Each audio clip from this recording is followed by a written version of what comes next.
Hi, hello mga kababayan ko. Kumusta po kayo? Pagpalang araw sa inyong lahat. Ako po ang inyong abang lingkod, si Madam Emelinda Pugata. Nandito po ako sa Saudi. Mayroon po akong kwento sa inyo tungkol sa passion. Alam niyo po, ako mulat sa pool ng magkaisip at matutong magtrabaho, maghanap buhay. Masipag po ako talaga magtrabaho, workaholic ako eh. Mayroon po akong ugali na kaya ako nagtatrabaho, may pangarap akong gusto mabili. At ako, pag nagtatrabaho, gusto ko may reward ako sa sarili ko. Kahit mga anak ko, sinasabihan ko sila, kung nagtatrabaho kayo, sa 100% na sweldo nyo, kailangan kalahati maibangko nyo. At ang kalahati, gamitin nyo sa sarili nyo.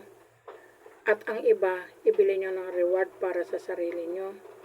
Para naman may konsiderasyon kayo at may konsuelo. Ako ganun kasi eh. Kapag ako'y nagtatrabaho, bumibili ako ng reward para sa sarili ko. Para sipagin naman ako magtrabaho. Dahil ako ang taong workaholic. Talagang masipag akong magtrabaho. At kahit na 67 years old na ako ganito, until now, nagtatrabaho pa rin ako. Senior na ako.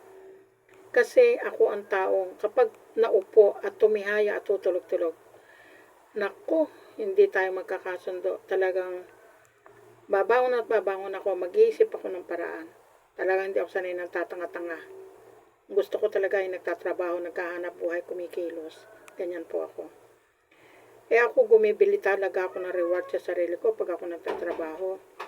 Hindi yung 100% nakaipon lahat sa bangko. Ganyan ako.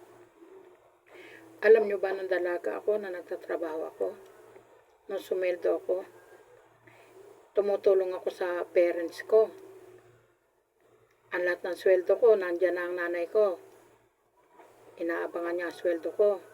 Pero, nagbubukod ako ng gusto kong pangarap na bilhin. Alam nyo ba, ako'y mahilig sa musika. Mahilig ako sa gitara.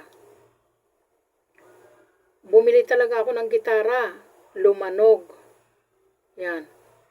Kasi isa sa pangarap ko yan eh. Pag humingi naman ako sa nanay ko, hindi naman ako bibigyan yan eh. Hindi ako bibigyan yan ng pambili ng gitara. Ay nagsikap ako sa sarili ko. Alam nyo bang meron akong idol tungkol sa isang mahusay gumitara? Napapanood ko siya dito sa Facebook. Kaya na-recall ko tuloy ngayon. Naalala ko nung ako'y dalaga na bumili ako ng gitara. Siya, idol ko siya. Ang pangalan niya, Linloy Eballes Tampos. Lagi kong napapanood yung mga post niya at video niya. Nagko-comment ako kasi hanga ako sa kanya. Saka tinutugtog niya yung favorite ko na Faithful Love. Gandang-ganda ako doon. Nagko-comment nga ako pagka nakita kong nagbibideo yan eh. Nagko-comment ako sa mga post niya. Kasi hanga ako sa kanya dahil ang galing niyang gumitara eh. Ako nung dalaga, talagang tumutugtog ako ng gitara. Bumili ko ng sarili kong gitara.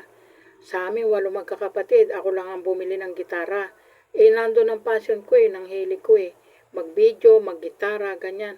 Masipag ako magtrabaho, pero pag may pangarap akong bilhin, talagang pinagsisikapan ko yan. Ganyan po ako. Till here, this is the completeness of my video. Please subscribe my YouTube channel, Emelinda God Gifted Channel. Shout out nga pala sa iyo, Idol, Linloy Eballes Tampos. Tuloy mo lang yung pagpo-post mo ng video na ang galing mong tumugtog ng gitara. Bye-bye. Natutuwa ako, nagagalak ako. Bye-bye. Spread love. God bless you.